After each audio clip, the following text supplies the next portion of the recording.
What is up, everybody, and welcome to the Small Lake City Podcast. I am your host, Eric Nilsson, and welcome to episode 10. Excited to share this milestone of episode 10 with everybody. I'm so grateful for everyone's support so far, and thankful for all of you for listening in. It's been so fun to go through this process and meet so many people and have my appreciation for Salt Lake and the community here grow even more. And for episode 10, I knew that I wanted to have someone special and a special story to share with all of you, which is why for episode 10, I chose my friend, John Darley. So John is a successful artist in the area, from Florida, I guess, technically, but spent most and all of his life and current life in Utah and around the Salt Lake City area.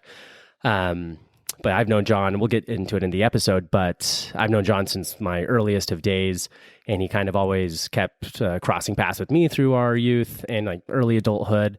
But then kind of went separate ways as I went to school. He pursued art, and I was really grateful to be able to sit down with him and hear his story from the beginning to end.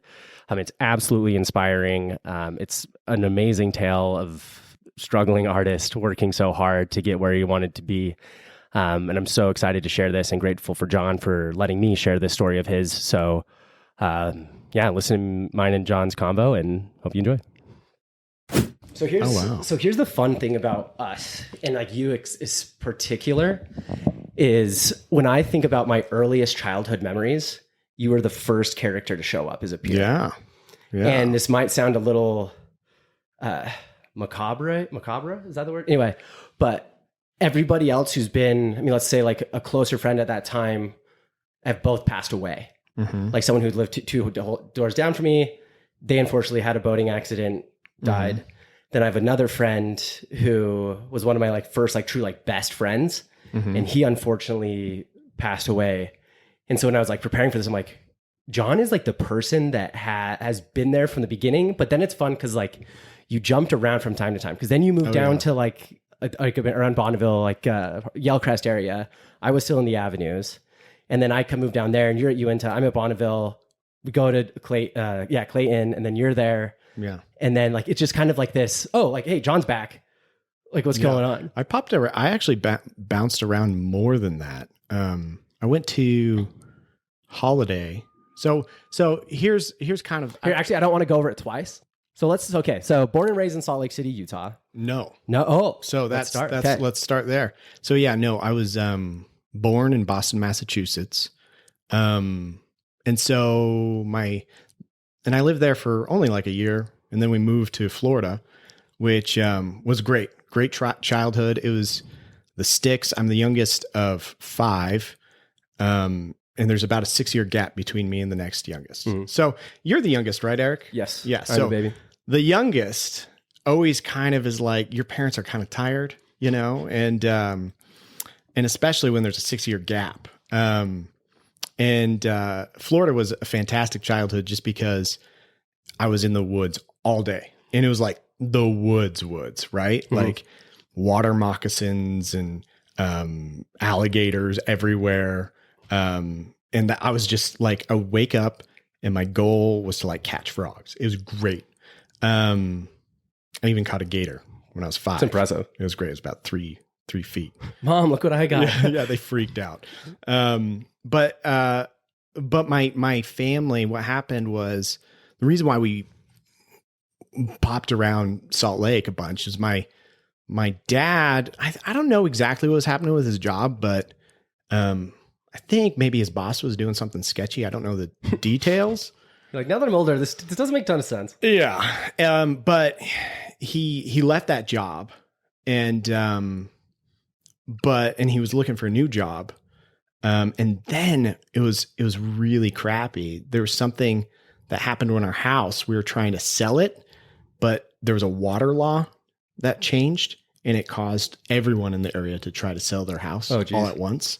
So they had to take a loan out to sell the house. Oof. And so we were broke, blew through a couple years of savings. And so that's when I moved to Utah. Got it. And saw you. And I was living in my grandpa's basement with my family back then. Okay. And so, and my grandpa, my grandpa, kind of. Well, maybe you don't, but he was playing the organ. Okay, if I saw his face, because I'm a face person. Yes. If I see a face, I will always recognize it. So if I saw him, I totally would. Yeah. So he was a musician. And this is your dad's dad. This is my dad's dad. Okay. Yeah. He was a musician, and we moved into his basement in the avenues where he had his organ. And he has actually a cool story. He was like a farmer in Wellsville, and then like just taught himself the piano. Interesting. At the tabernacle there.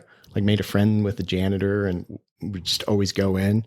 And he like left the farming gig and became a musician. Like he spent his whole living was music, and he taught a lot to keep it going. And I would have loved to see him compose more, but he was the Mormon Tabernacle choir organist for a while. Oh, I didn't know that. Yeah. So art and creativity stems deep into your family. Oh yeah. Yeah. And on my mom's side, because that's your dad too, because your mom is the art, was the art, quote unquote. Yes. So my dad, on my dad's side, his name was Roy Darley, my grandfather. And he was a musician. And he would play for multiple congregations. Have you ever seen Anthony Antiques? Yes. A building over there. So that used to be a Baptist. And that's the one on like 3rd South, kind of by Crownburger? Yes. Or second South. Sorry, yeah. I'm talking about. I know by Crown Burger. Yes. So I locked in there. But that used to be a Baptist congregation. Oh, I didn't know that. So he'd play for them. And then I think he played for a Jewish congregation, synagogue. Makes sense. Everybody needs an organ. I don't or know. A piano. I don't know what songs are like in a synagogue, but I know he did work for them. Cool. So he's always popping around, and he taught a lot, and then he composed when he could. And so, yeah, my dad had a great respect for the arts, right? And then my mom, her went back, like way back, they're watch repairers. And then she had Frederick Wilcox. Funny enough, you rushed Sigma Chi. Mm-hmm. Frederick Wilcox, he was like my great grandfather. Yeah. He was one of the founders of Sigma Chi. Yeah, Wilcox is a name that you see everywhere when you walk through the house and see the composites. He but my grandfather, I have all these photographs of him and these sculptures he made when he was young. So this is your mom's dad? Yes, and he wanted to become a sculptor really bad. Like really bad. His parents weren't down with that. And he didn't. And he probably should have. He went into the jewelry business. There's an old sign that's still up in downtown. It says like Dane's Jewelry. Yes. Yeah. So that's my mom's side of the family. That's their sign, the jewelry business. Fascinating. Right? Heidi Danes is my mom. Got it. But they got robbed and somebody didn't renew the insurance. And so there it goes. Bummer. Pay your insurance. So I had it from both sides. We came from Florida, popped into my grandfather's house, $0, no money. Like Christmas was from the dollar store. Was my Christmas. And that was the situation for a long time. So we were just bouncing around from place to place, living at a relative's house. And my mom, she really, my dad was just getting back on his feet, and they really worked so hard, like to get back to like stability. But you're the youngest, right? And your parents are like super stressed out. You have 4 siblings, right? I mean, you're kind of on your own, right? Yeah. Like, we know you're probably not going to die. Just don't do anything too stupid. Right. You know where home is. Right. And so like a lot of my childhood was just being so bored, just so bored. But boredom is really conducive to creativity. Absolutely. Right. And so drawing was a huge outlet for that. Like, can you think about like what age that started or kind of what started it? Or you just mostly, I'm bored, there's nothing else to do. My mom likes to paint. There's this creativity in my blood. I'm just going to start doodling on a piece of paper. The first thing I ever remember creating was like, before we left Florida, there was like this, I can't remember what it was. It's like this chalk. It was like this soft white rock that I would find, and I would carve animals out of it. It was a lot of fun. But I didn't really sink my teeth into it till, I got a little bit older, and it was a huge outlet, right? Because you're young and you have zero control, right? Like when you're older, you can kind of, you have your flight or fight response, right? You can like fight a crappy situation or you can run away from it. But when you're young, like there's no choice, run to where you just absorb it, right? It's just like stress or whatever's happening. You just kind of like take it in. You're like, I don't know where to go, you know? But I mean, that's not to say like I had some bad childhood. It was fantastic. But it was definitely, I think the situation was conducive to making art. Right. Yes. And then my mom, I can't think of a single famous artist off the top of my head that was like, oh, I was born super wealthy and my great grandpappy decided to give me my paints and I decided to paint because I had this amazing, no, it's like, yeah, this guy almost froze to death because his family's so poor. And then next thing you know, just like that's like so much like almost like the part of the story. You're almost like prepared to be a struggling artist before you even knew you wanted to be a struggling artist. Well, yeah, it definitely builds up fortitude, right? Like internal fortitude because I mean, if you go into the profession of art making, it's just definitely not for the faint of heart. Not at all. It's not. It's a great profession. It's totally doable. But you definitely have to have some internal fortitude for sure. So we popped into my grandfather's, and then my mom got a studio. It was painted over at the Guthrie building, right above Cedars of Lebanon. Yes. Remember? Alec Daguilin. I was going to say, shout out Alec Daguilin. Yeah. Oh my gosh. I remember his mom, Marlene, she was so kind to me. I remember just eating so much of their food.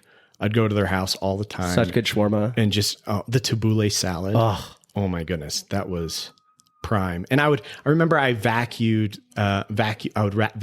Rafi's rugs, Daguilin rugs. Of course. He'd pay me like $5 for like an hour of vacuuming or something. Steal. I was like, deal.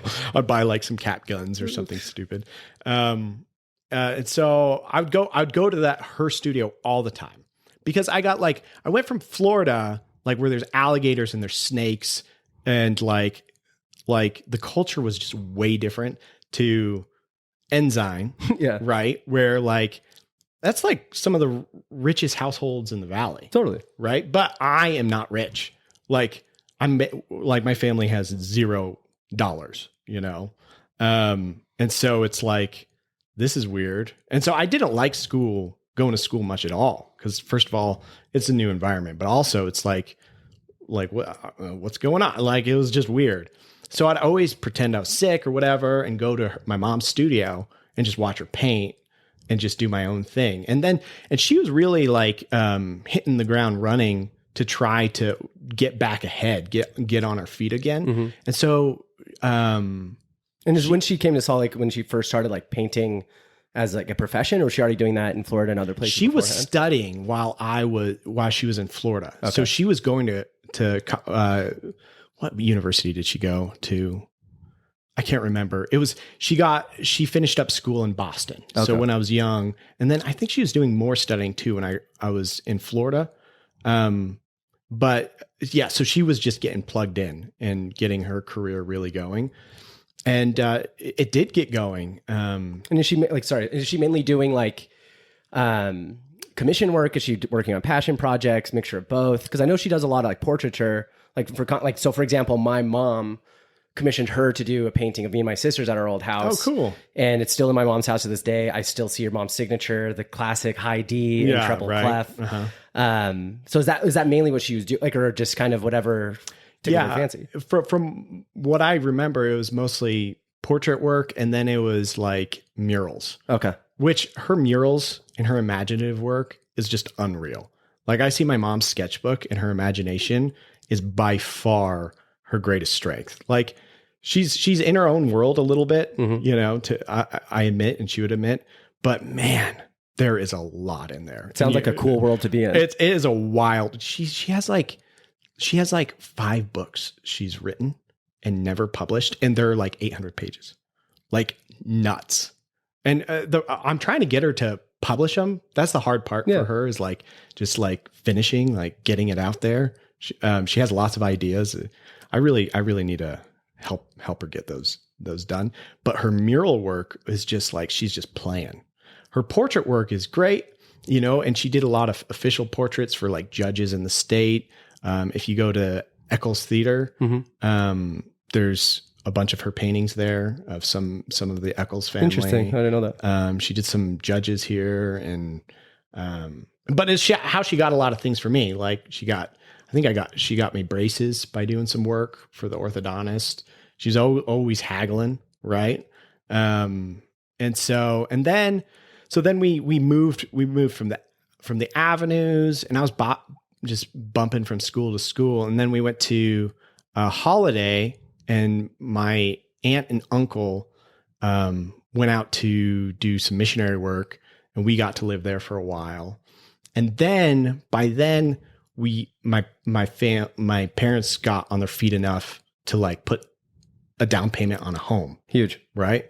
And so then we ended up landing by East High. Yeah, that house on it's not on Guardsman, but like.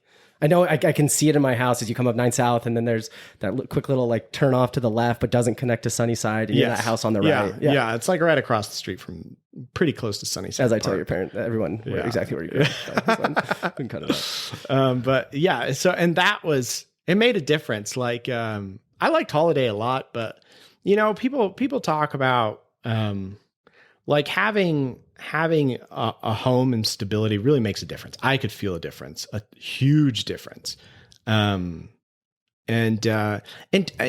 also too, I think when you're young, like, and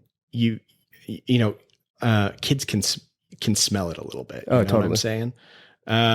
So popping around, landed in there, and eventually went to Uinta Elementary School. This was my 5th elementary school that I went to. Yeah, it was a lot. Yeah. But then, and then stability happened, and it got a lot better. And then I locked into art through that process, and I just kept going with it. It was just something I just loved doing. And is this mostly at like school and being like, well, I'm going to go hang out in the art room, or like, I kind of like this more? Or is it mostly just at home? Like, again, boredom is the perfect place for a creative mind. And you're just like, well, there's nothing really to do. So let's try doodling this or sketching that, or let's grab my mom's paints and mess around for a minute. Definitely both. Okay. Like I was drawing at home, I was drawing at school. The cool thing about being creative, especially when you're young, is it's like your own world. Yes. Right. And especially if you don't have control over situations, like I was talking about, like there's none of the flight or fight kind of, mechanisms that you can rely on when you're young, but you do have control over that. Right. And so it becomes very exciting and very stimulating. Gives you an escape from whatever life is happening and whatever hardship it is. You're like, let's go to my world again really quick. Yes. Right. And all my siblings did it as well. And it's just, I know Shari did and does. Are any other siblings artists? They all have the capacity for sure. It. I wouldn't. So you could have Shari and myself leaned into it the most. That makes sense. But they definitely have the capacity. So like if you had let's call it a family home evening. Yeah. And let's say your mom's like, hey, here's all my oil paints. Everybody grab a canvas. Here's a theme. Let's just sit here, listen to music, talk. I'm sure there would be some pretty amazing things that came out of that session. Oh yeah. Yeah, we would mess around. Like we'd make comic books, and we were very critical on one another. Well, we just my whole family's very just open, like says things exactly as they think them without probably thinking about them too much, unfortunately, so families or fortunately. But there's some downsides to that, especially when I get around people who are not like that. But what I love about it is that I know that they're telling me exactly what they think about my work, and they critique me to this day quite often, even if I don't ask it. It's kind of annoying, but it's actually very helpful sometimes. And are they still people that you look for that feedback to implement? Or is it like, thanks, Shari, like love that thought, but thanks, but no thanks? Both. I reach out to them, and then sometimes I'm given unsolicited input. Got it. And I appreciate it all. Cool. It's wonderful. And if there's ever arguments, it's really over fast because they say what they think. Yeah, no grudges, nothing holds on to. It's like, oh yeah, cool. Yeah, your saturation's too high here. Like your composition's kind of off. I would change this. You're like, cool, you don't care. Or like, you're like, oh, actually, you're kind of right. Maybe I do need to rethink this. Yeah. But yeah, it's helpful. It really is. Overall, I would say it's definitely helpful. So I had the support of my family. Like it was like fuel to the fire. And then I think, I think anyone really can draw and paint. It's definitely a learned skill. But it is like, like a thing of aptitude, right? Like some people just gravitate towards one thing or another, or can pick up the principles quickly. Mm-hmm. And so it just was something I enjoyed doing, but I think I could have done other things with my life as well, but it would have had to have been like a high stimulus profession, like had to be I'm the same way. High stimulus profession. I thought I was flirting. It's a huge pivot, but I remember I was like, before I met Cassandra, my wife, I was like flirting with like enlisting, right? Because I served my mission in Philadelphia. But I also went to areas like, Dover, Delaware, which is an Air Force base. And it became very like alluring, right? I was actually even in contact with Huntsman. Interesting. Like, we were messaging back and forth, and he was at the Naval Academy. Oh, John. Yeah, John. Yeah. And and he was like, he's like, you should do it. And I was like thinking about it because I definitely knew that I wanted to do something that like required some stimulation. Now, I'm sure in retrospect, I'm glad I didn't go that route. I actually had a friend who did go that route. Mm-hmm. He's actually in one of my paintings. Interesting. He just got back. He ended up becoming like a Green Beret. He joined the Army. He became a Green Beret. It was like 10 years of training. And he called me. It was like, 6 months ago? He called me. And he got back from deployment. A rocket like blew out one of his eardrums. Ugh. And he comes back and his wife was hooking up with, like great. And so now like he's in this horrible situation where it's like, there's some custody issues if he's in that profession, right? Because he can be deployed at any moment. Yeah. Or at least from what I'm aware of what he told me. And so he spent 10 years and now he has to retool, like start over. Yeah. And, but I actually have him on one of my paintings, that bearing painting. He's the man. Oh, interesting. Yeah, that's him. He modeled for me for that painting. And I felt like he was the appropriate, character for it. I felt, it just seemed, he's just back. He just like had the weight of the world. He said, like he went through like torture training. He went through, I think they had to do like a 30-mile ruck with an 80-pound pack, keeping a 15-minute mile, which he said was like one of the easier, way easier things. And you're like, easier. Interesting. Yeah, right. But he told me like the divorce was way harder than anything he did in training, like way harder. And I just felt so bad for him, just so bad for him. And so we've been hanging out and, I got him in one of my paintings. So all that to say, like, there's lots of hard professions. An artist life is very unique. Yes. It has its challenges, but there's also that, right? Yeah, like becoming pick your point. Like, 'cause that's like one thing I've learned in talking to friends. 'Cause like, I love the point of life I'm at right now being, the last year of my early 30s, I'm 33.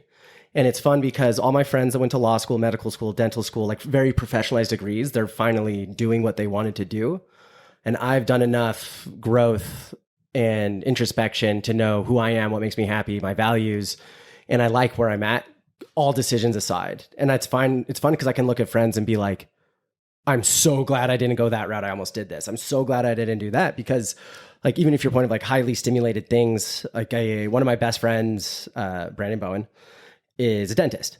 And I'll be like, so what'd you do today? He's like, well, I had 3 fillings, I did a cleaning, I had this, I did blah, blah, blah. I'm like, that's so great for him. Obviously he's doing well, but like for me and how I have to get through a day and be stimulated and how my brain like attaches to something with curiosity, that would never do it for me. Sure. And so I do have corporate job where there's like structure, but at the same time, like, and I think it's interesting because like artistry in itself, I think doesn't get enough credit because you can find art in anything. Like I was talking to an engineer I work with and I was telling him about, I think it was like about the podcast and I like painting. He's like, oh, I wish I was creative or artistic. I'm like, we understand like when you write a certain like code, let's say, there's a point where you understand and appreciate it enough that you can understand the artistry in that. So there's so many people that say, I'm not artistic. I could never pick up a pencil or a paintbrush and do this. And it's like, yeah, that's one way, but in like the overarching theory of art, it's so much bigger than that. And we can all appreciate it in our own respective way that gives us value and appreciation and being present in life. And like also you're talking, I like what you're saying, where you're like, everybody has some sort of like artist within them, creative, even like traditionally thinking about like painting, drawing, whatever. Because like growing up, I was always like, oh, stick figure, here we go, not trying more. And it wasn't until recently that I started painting this year. Yeah. And like once you actually like sit down, okay, I'm actually going to try. I'm going to listen to this person telling me and I can actually do this. And I was always so pessimistic with myself. I remember like one of the first things I ever painted was this, still life apple. And I'm doing it and I'm like sitting there just staring at painting like, this is so bad. I hate this, whatever. And I go and I kind of finish it, take a picture of it, go home.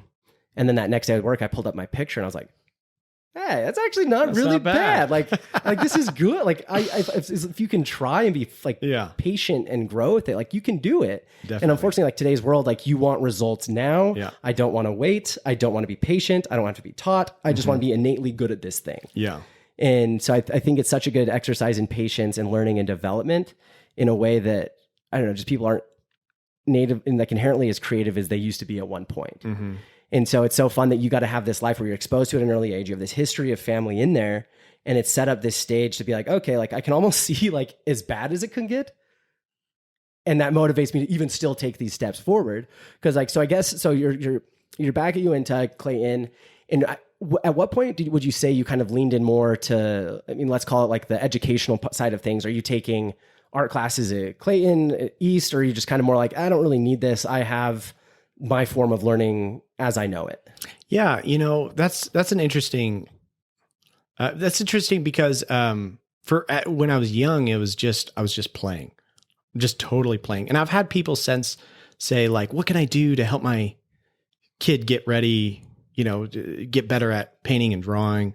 And there definitely are some technical things that you can do, but I think when they're really, really young, just like something they're interested in, right? Like looking at artwork they're interested in and doing artwork that they're interested in.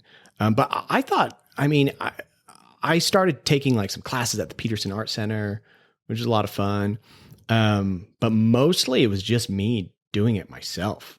Like I remember I would even go out and I would spray paint, I did some graffiti, I guess you could say, but I remember just like being bummed out by like having to be sneaky. So I would get, I got like pastels and chalks and just like hit up places. It was just fun, man. It was like fun to be outside. You had the sun, you could like communicate whatever you wanted, and be done with it. But the education didn't really get serious until I got serious, where I was like, I want to make money doing this. Okay. So I want to get there, but I want to get there first.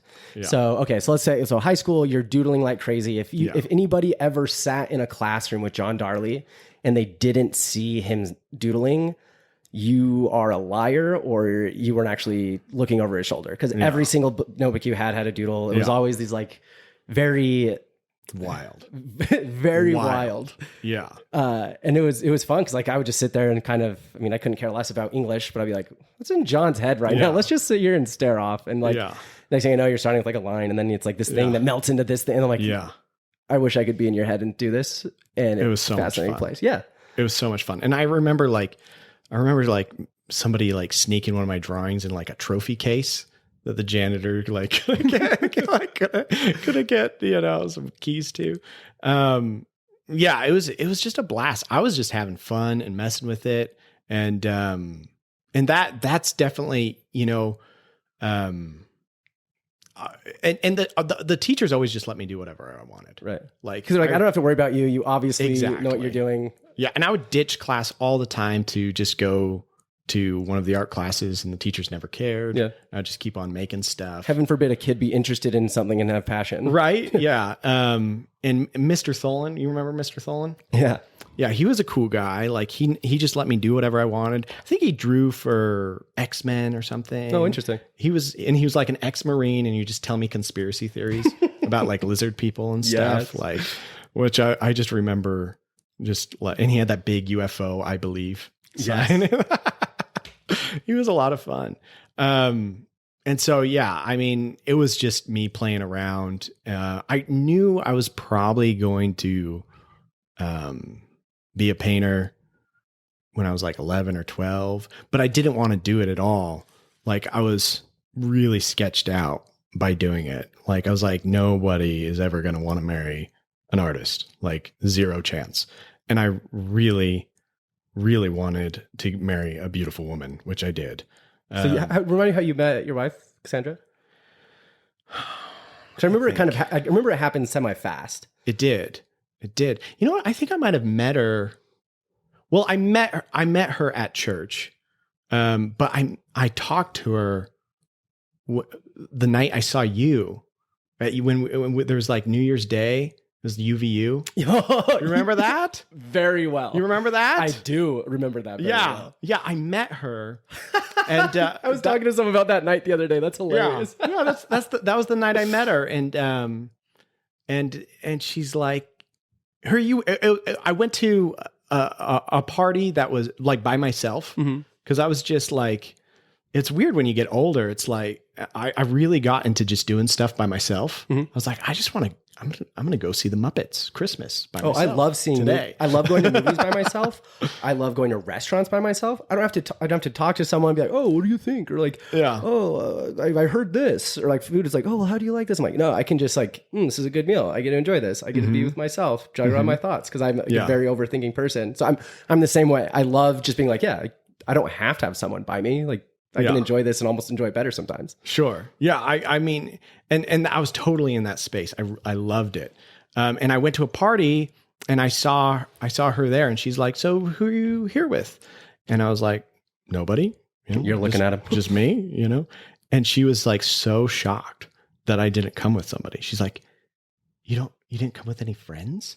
I was like, no. She's like, oh, like, I have friends. Do you need friends? Like, come hang out with me, and my friends, like on Tuesday or something. Like, I can give you friends, because she's a wonderful, very nice person. Little did she know, I did meet some friends, you and some others, and we went to UVU and ate at IHOP with those random girls. Oh my gosh. Yeah. It's all that was so funny. It's such a fun night. Because I was like the first, because I remember I came back from my mission November 29th, 2011. And so that was the New Year's Eve after. And it was the first time I was like, I'm in a large group of like college aged people after this. And there's part of me that hates this, but there's a large part of me that just like loves being back in like real life. Oh yeah. I remember I just remember, what do I remember? I remember IHOP and these random girls and talking to them about their lives and wanting to be home. I was like, man, can our ride get home? I'm just tired. I want to go home. There's always that moment. And but after that, I met up with my wife and some friends, and I loved it because when I got back from Philly, and I was kind of already like this before, but I was just completely unafraid to ask girls out on dates. Like just totally not scared, because it was the weirdest confidence that I look back. Like, so for example, funny story. There was a time where it was in Christmas. Actually, it had been Christmas that same time. So in between I came on my mission and that party, my mom and my stepdad, Wayne, decided to do like a family dinner, and we did it at the roof in the Joseph Smith Memorial Building. And there's this girl playing the piano. And I'm like, hey, like, she's pretty cute. She's playing the piano, obviously talented or something. And my sister looks at me and she's like, Kirsten, she's like, hey, like, what are you going to do about it? Yeah. And I was like, as you know, the roof, it's a buffet. Yeah. So I literally hand her my plate and I go, hold on, hand her my plate, go sit next to her on the piano, Yeah. and say, "You're really cute. You're great at playing the piano. I'd like to take you on a date." Yes. And she's like, "Here's my number." Yes. I cannot imagine doing anything close to that Oh, wow. now. But like then I was like, all right, sure. Yeah. White Mormon return missionary energy. Here we go. Yeah. No, that I still have to do that now, because sometimes I'll be like I'll see somebody in public who would be a perfect model for one of my paintings.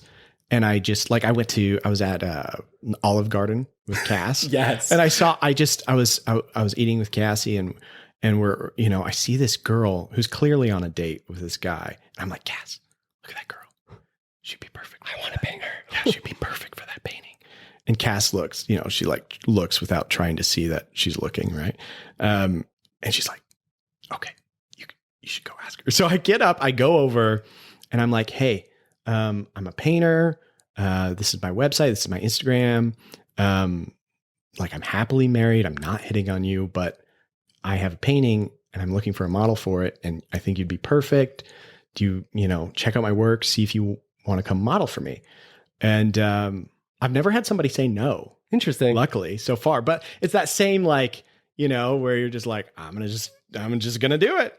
But I did that with Cassie as well, where she was clearly beautiful and she was clearly nice. And so I called her. I was like, hey, I think you seem, I think you're really beautiful. I think you're nice. I want to see if you're cool. Do you want to go on a date? I think that was literally what I said. And I loved it seemed to always work. Mm-hmm. I was like, just complete transparency of what my intentions were, and, but yeah, so we dated, and, I think our first kiss was at some mansion house, had a basketball court in it by Highland. Sam Nielsen's house? Probably. We had a lot of parties there after, I can't remember whose owner it was. It's kind of by that Maverick on 27th. There's that dip. Yes, right before that. Yeah, that house. Would be at Sam Nielsen's house. Yeah. So we started again. I think I remember that exactly. We started dating, and I think we went down to that basketball court, this super rich, wealthy house that was amazing, and we're dancing. I think Nikki, I remembered Nikki dancing, and, but anyways, people started leaving the dance floor until it was just Cassie and I. And then, you get closer and closer. And then we started kissing. That was our first kiss. And I loved it. Somebody must have seen, because they put on who was it? Barry White? Let's get it on. I've been feeling fine. Perfect. Right. It was an epic first kiss. And we just dated, and she told me once she didn't want to date, but we can be friends. But I was like, dude, no, I don't want to be I'm not going to be, I want to date you. Yeah. But no, but for some reason she decided she changed her mind, and she was a big part of me, really going all out. So at this point, if you're starting to date her, she doesn't want to acknowledge that there's more than just friendship, or maybe I'm speaking or assuming too much, but during all this, are you like, yeah, I think I kind of want to be a professional artist? Or are you kind of keeping those cards to you? Because again, you have this anxiety that who would want to be with this person? Yeah.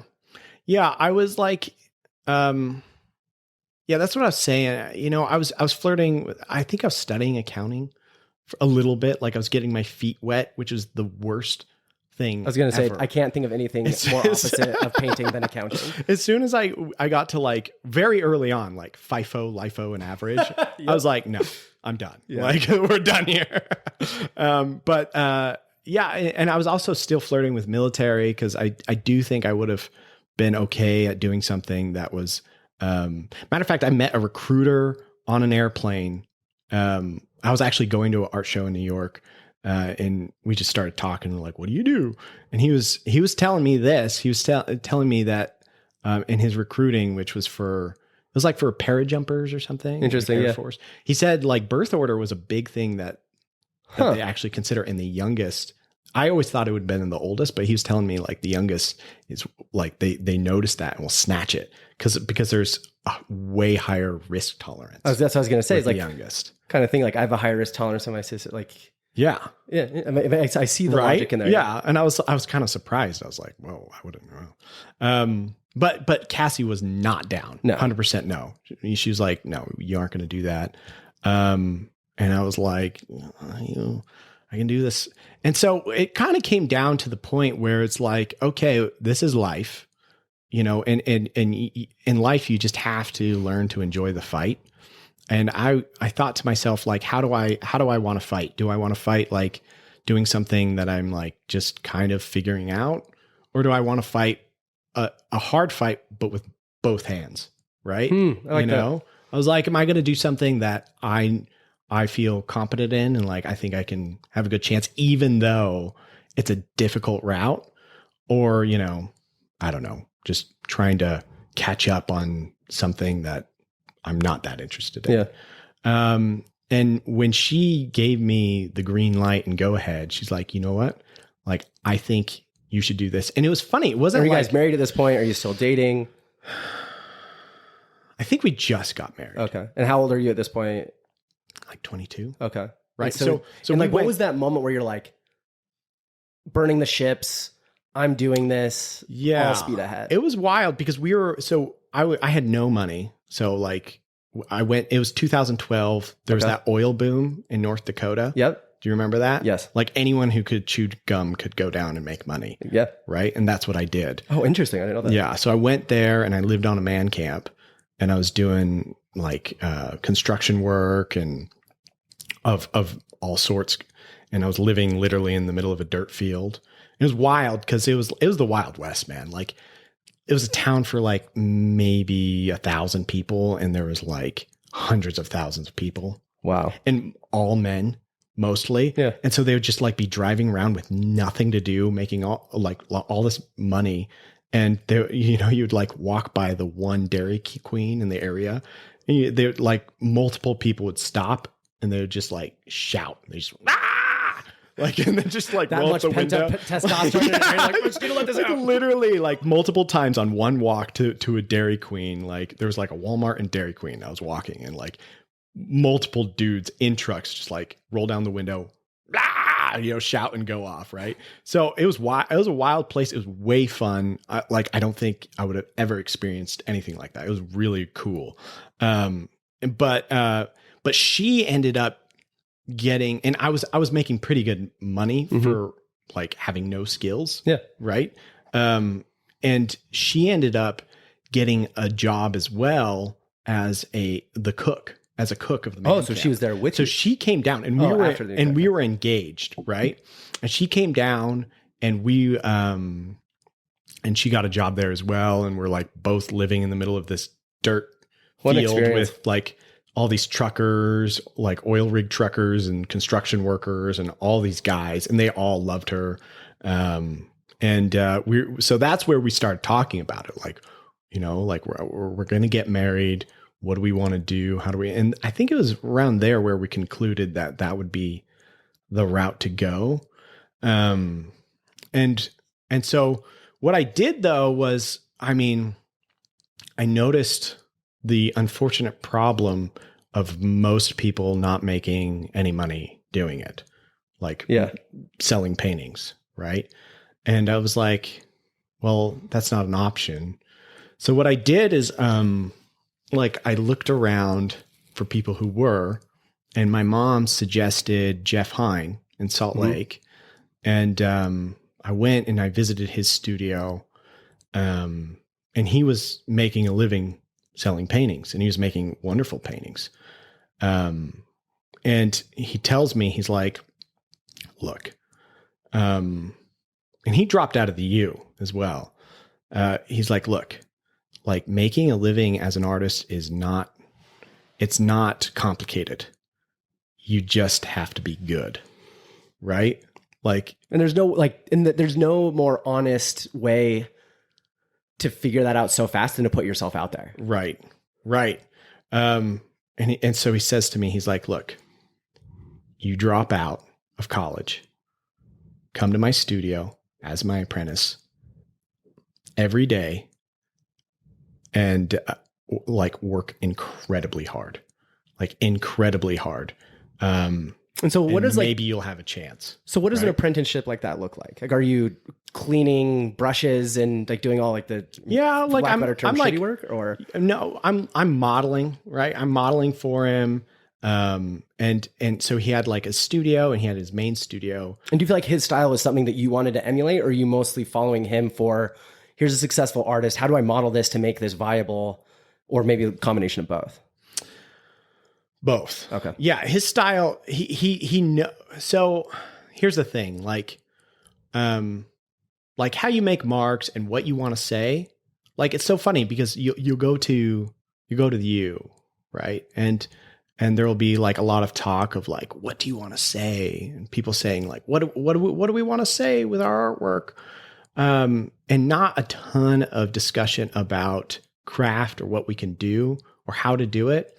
And ironically, I think that can be a problem because you're hampering your ability to speak, right? Mm-hmm. Because the more articulate your vocabulary, the more you can say. Yes. Right. So as opposed to focusing, so like it's like, so he's like, you don't focus on, like don't worry about focusing on what you say at this stage in the game. At the very beginning, just focus on learning how to draw. I mean, I think that's interesting too, because it's almost like this like hierarchy of needs, but art, where it's like, cool, everybody as an artist, I assume, wants to get to a place where like, here's how I express, here's like my voice and all of this, but you can't get there unless you start at a foundation of, here's a composition, like just like, again, getting into like the brass tacks of art and painting in itself, and you have to work to get there. Yeah, absolutely. And so it was, so, I think we had a discussion about like,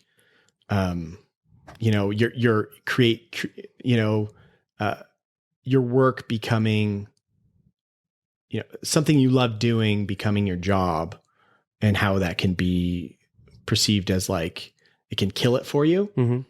That happened for me, like when I was studying, right? Because I was not studying like super stimulating. I wasn't like playing like I would when I was in high school, right? Yeah. Where we're just messing around, having a good time. It was very, very technical. Like I was thinking about light logic. I was thinking about, shape, proportions. I was thinking about compositions. And the biggest hill to tackle was I was trying to get a grip on drawing the human figure, which is the most difficult thing to do. I hate it. For sure. Every time I've tried to, I end up just grabbing a paintbrush and just kind of painting it just one solid color. I'm like, I'm done with this. Yeah. Portraits as well, because when we're born, our brains are so sensitive to faces. You can tell somebody from, a whole city block down who they are, because our brains are so in tune with those shadow shapes right around the eye sockets, under the nose, under the mouth, that like you can identify them. Mm-hmm. That's how sensitive. I mean, this is the first thing we're looking at when we're babies, the faces. And the body is very similar, right? Like we are familiar with the human body, the human machine, and it's incredibly beautiful and incredibly complicated. And it's taking something complicated and distilling it to the viewer in a way that's understandable and not getting caught up in the complications, right? Like knowing what is most important, what to simplify, what to push.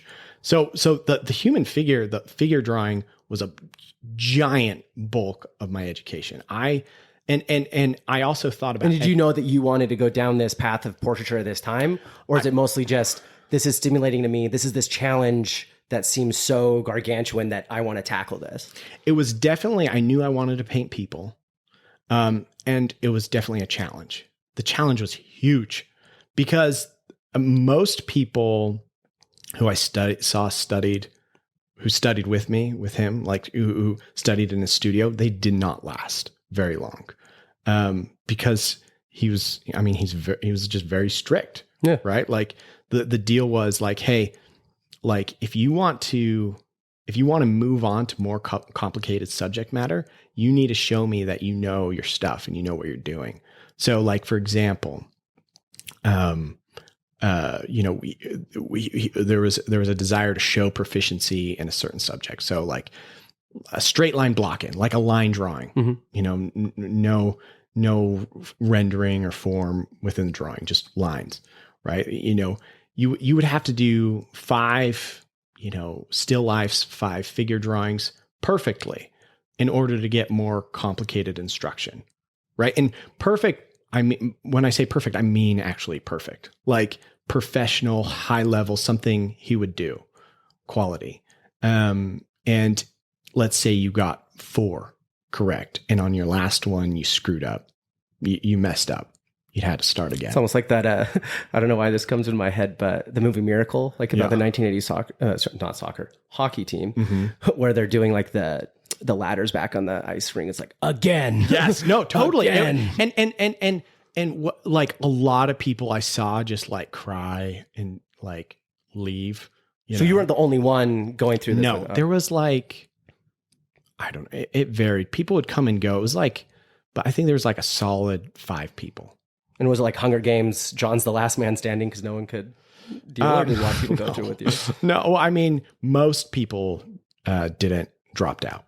There's problem, like most people didn't like, he wasn't like, go on, like leave the nest. Most people just left on their own accord. Makes sense. But so there was the challenge component to it, like where I was wanting, you know, I had this guy and I was just like, I just got angry about it. Like, I was like, I'm going to make you like this and you are not going to find one thing wrong if it's the last thing I do. Like, I'm going to die before I stop. All right. And I think that was really to my benefit because I've seen, and I went to other studios after there. Like I later went to New York and some other places. And, but one common thing I saw with art making and people who seem to like make it actually happen, is just this certain level of doggedness, right? It's just like this, like biting and not letting go. And I definitely, when I don't think I was, there's some people who seemed more talented at X, Y, or Z. But one thing I can say at his studio and the other places I went was like, I really grinded. I grinded so hard.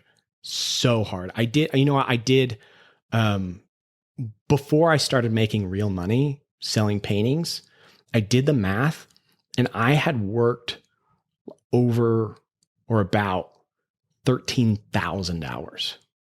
13,000 hours. Like so many hours. Right? And so I studied with him. Well, it's like if you've ever read Malcolm Gladwell Outliers, where it's like 10,000 hours to find mastery. Sure. So it's so funny that you're like, I did the math and this is where I ended up. Right? So eventually like I started realizing, like I saw all these painters in New York who were just like doing such good figure drawings. Just so I'm sure that's like one of the greatest places to be as an artist is, probably like, LA or New York, if I had to hypothesize. Yeah, I don't know. Yeah. I mean, I don't know about LA. I don't know the scene as well, but yeah. So I kept who were you apprenticing for in New York at this time? So I went to a school called the Grand Central Academy of Art. Okay. Which is great. It's a fantastic school. And then I also studied at the Art Students League of New York. And then I did some like Hudson River Fellowship, which is like the old Hudson River school paintings. Yep. Have you ever heard of those? That was a lot of fun. We do that in summer. And so talk to me about like these connection between these different schools. Is it kind of, you go through this first apprenticeship, you're like, okay, I'm going to master the human figure. I'm going to make this guy proud of me if it's the last thing I do. And that's where you get in this appreciation for portraiture. And then you're like, well, I kind of want to go towards this style and this school is the best place where they have this teacher. Or is it mostly like, this is the school, and if I want to do this, this is where I have to go to make this work? Or what's your thought process through this journey? It's a great question, because the problem I've seen these people on the other side of the continent, and and they're just producing unbelievable figure drawings. And it pissed me off. I was so mad whenever I'd see it. It made me so mad. And eventually, I finished up my studies with Jeff, and my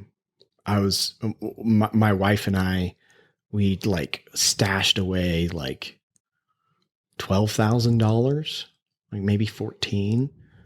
And we just went for it.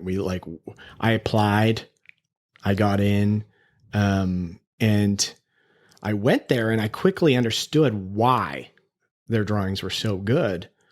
Because when I went there, we did some cast drawings, and some other things, but I had access to a model 8 hours a day, right? Like 8 hours a day that I could draw a live human naked.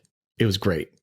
And so the reason why that stuff's important is because when you're drawing and when you're making paintings, and really in any way you want to do it, understanding the natural world will impact your ability to express anything that you're painting representationally, right? So for example, I'll see like on Instagram some like hyper realist paintings, and like people are super impressed, but it has this like weird aesthetic, like plasticky aesthetic. Mm-hmm. And that's a result often from someone just working from photography only, exclusively, yes. Right? So they don't have an understanding based off nature and based off experience. And every time you're drawing a person, your brain is making like a neurological map and understanding of that person, of the body. And it's also, and I'm sure that's something subconscious that you have to train your brain to be like, yes, this is how I'm perceiving this. This is how I have to translate this on my drawing. Yes. And you learn a certain level of sensitivity, and also sculpting. I was able to sculpt as well, which was huge, because I'm engaging the same parts of my brain that I would be when I'm doing a drawing, except I'm doing it at multiple angles, mm-hmm. right? I'm moving, spending 20 minutes from one side, moving slightly to the other side, moving slightly to the other. And you're really thinking in a 3-dimensional fashion, yeah. Right? And so that experience was fantastic. Now, the downside with a lot of good places where you can study painting and drawing is there's like a bit. Art can become like religion for a lot of people, mm-hmm. right? They really have their thing. And the people I was hanging out with were people who are using like old French Academy techniques, which is great because they don't teach it hardly at schools anymore. And that's a shame. But it was like a little much where it's like anything else is horrible and anything, and you're not in, you're out. Yeah. Right. And I had no interest in that. Like, I just wanted to learn how to draw and utilize it for whatever I wanted to say. And so that stuff was kind of weird. Because I started feeling like I was like in a cult a little bit. Mm-hmm. I was like, I don't know. You're like, do I really have to wear this robe? And why is this goat here? Right. But it was, those people were so great. Jacob Collins was like the head instructor. He founded the school. I can't remember. I think he was doing like a painting for Clarence Thomas at the time when I was there. And, but he's the big thing I also noticed, when I was out in New York was like, there's a lot of people have trust funds. Yeah. Like like way more than I realized. And so I started freaking out because I was like, you don't need to make a living. You have like a trust fund. Yeah. And I was like, dude, I'm going to have kids. I got to get going. So when I was out there, the studio opened up at like 8 or 8:30. I'd get up at 6:30 And I got to the studio at 8:30. We had a half an hour lunch at 12. Then I took an hour lunch at 5 for dinner. And then I stayed till like 10:30, 11, and I got home. And I worked on Saturdays too. And it was so awesome. Like, because I got so much information and was like just packing my brain. I'm sure you're just this sponge taking it all in and just being as present as you can. Yes. But eventually like weird stuff happened to me. Like my body started doing weird stuff. Like I gained like 25 pounds when I'm walking everywhere. Yeah. Like this doesn't make sense. I was like, that doesn't make, and then my hands would go completely numb and my face would go numb. And I was like, that's weird. Yeah, this isn't normal. That's super weird. I went to a doctor. I thought maybe it was allergies, and they're like, no, this is like psychological, you know? And it was weird because I didn't feel stressed out. Like I was loving it, but I think I was just grinding really hard. And then we left, right? We leave New York. We have like $1,500 left. We move in with my wife's grandmother. Okay. Right. To like try to recoup our money. Right. Yeah. And so we take care, she's in her late 90s. We're taking care of her to try to save some money. And then, you know, I'm starting to make some money. Now I had some shows. I had some shows in New York. And that helped like get some startup costs, let's say, over at Cavalier Gallery. But then I was like starting to freak out because I'm like, I have like a commission for like, you know, $4,000 or something, which is great, but like, I don't have a lot of them. And I'm like, how's this? Like, I don't know how this is going to work. Right. Like first of all, I've been focusing so long on my craft, like how to, like the technical side of what I want to do. And not very much time in like what I'm going to say. Right. And then all of a sudden it's like time to make money, you know? And so, I'm just doing some portrait commissions, and then, my wife, she's like, she comes in this room that I'm painting in, and she's like, I'm pregnant. And I was like, like, it was like I was super stoked, like way happy, but there was still that jolt, like when you wake up from a bad dream, that you did something awful, and you're like, oh, thank goodness. Like, you know, like that like strike. And I was just so scared, but then I got an email for a commission and it ended up being like 30 grand. Jeez. Right. And then like the next month I got another one for like 20, and then another one for 10. And like, you're like, it's working. And what happened was I did one painting. Like it was actually the painting of my grandfather. Okay. And that caught some attention from some people. And that like, was it like at a gallery? Was that it won like award at the Springville Museum. Yeah.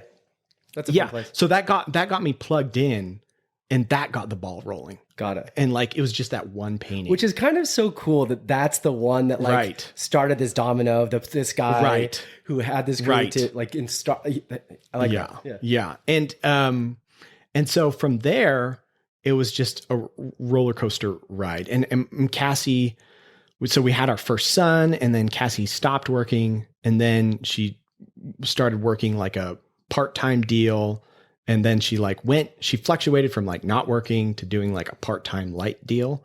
And we were like trying to figure out the balance, right? Like, because being self-employed is difficult, not necessarily like being an artist isn't really difficult in like the ways people think, other than like the very obvious way that anybody who's self-employed has to deal with it, right? Like irregular income, insurance, like all of that stuff. Like insurance was a wild ride. Like we ended up like having to do like health sharing plans, which we still do. Like, so you want a healthcare plan, but you're an artist. Let's talk about this. Right. And another one was like getting a mortgage.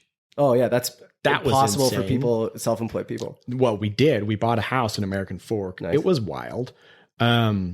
Because I think you had I think you posted on Instagram about that story at one point where you're like, no, I wasn't sure. Maybe it was a post. I can't remember. But you're talking about like, we were going to do this. We didn't really know how but we needed a house. It was insane. You want to hear the story? Yeah, of course. Should I tell you?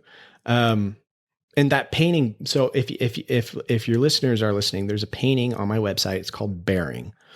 It is a sad, depressing painting. I'm sorry, but it had to have been. I had to paint it. Yeah. Because it was that like there was 2 years of our life that was so hard, like so hard, because it was right at the pandemic. So I'm stashing away. So we're living with my wife's grandmother. Mm-hmm. I'm stashing away a lot of the commission money that I'm making because of that. And so, we get to, when did the pandemic hit? It was like 2020. Yep. So yeah, we get to the pandemic 2020 and like, we've saved about $50,000, which like a lot of people can get their first house maybe on 50K. And I had 40 coming in from some like, I guess we could call it accounts receivable. There you go. Look at you go. It all comes back to accounting. Like some commission work that was in the process. I had, 40 grand. But like inflation kept on going higher and higher and higher. And we're like, what are we going to do? Like, we have no idea what to do. And so Cassie, she went back into the marketplace working full time. Mm-hmm. And I was working full time because I had commissions I had to deliver. Yeah, you got deadlines. But we had just had our second son, right? And what really ended up happening was like just no sleep ended up happening. Yeah. Right. And it was, a lot of it was me because since I'm self-employed, like there's flexibility with my schedule. Right. And so I ended up like sleeping maybe 3 hours for like 2 years. And I'm not kidding when I say that. Yeah. I mean, like the first year was like, it sucked, but it was doable. But the second year really started jacking me up. Hands started going numb again, face going numb again. It like really jacked me up. Like the world became super dark, like super gray, like super awful. Yeah. Right. And if it was just me, like I definitely couldn't have done it. Right. It was like my family that kept me going. That's awesome. For sure. And that painting Bearing was that whole feeling embodied, right? Like it was so cold. It was so unhospitable. Like the world's burning around you. And when you would look at me, nobody would have been able to see it, but internally it was heavy and it wasn't even that big of a deal. Like people deal with way worse. I was really frankly being a sissy, but right? Also, also don't let, people can go through worse things, but it doesn't mean that your experience wasn't difficult. One of the most trying times of your life. Sure. But that was probably the most difficult thing I've ever done, which is maybe sad to say. Like maybe I haven't done very many difficult things, but like give yourself credit. The sleep deprivation really got to me, and I did not stop. Like I kept on. I would work till 3 a.m. So you're like in your studio. Yep. Sun is very down. Cass would get home at like 5, 6. And that's when I'd start. You're like, hand off, you got kids. Mm-hmm. I got to go to the studio. I would go till like 3 a.m. and I would wake up when the kids got up and take care of them. Right. It was really rough, really rough. And the other reason why we had to do that was because, for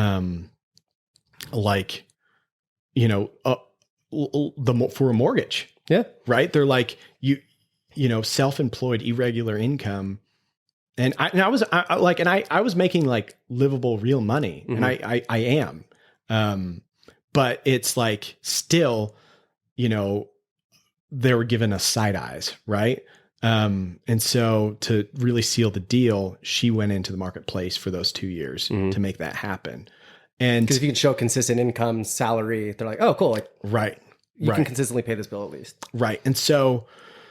And we looked around on the market, like we put some offers, like somebody put in like 150,000 over asking price on a place in Alpine that we looked at. And we wanted to live like, we did not want to live in Provo. Salt Lake was like becoming way too expensive. But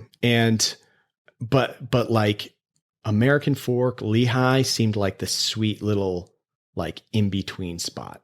Like Provo is super annoying. So we're not going to Provo. We're going to Lehigh, American Fork, Lehigh, Pleasant Grove. We liked that area. Mm-hmm.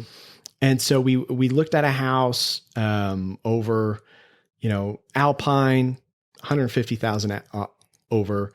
And in American Fork, it was literally the only house on the market.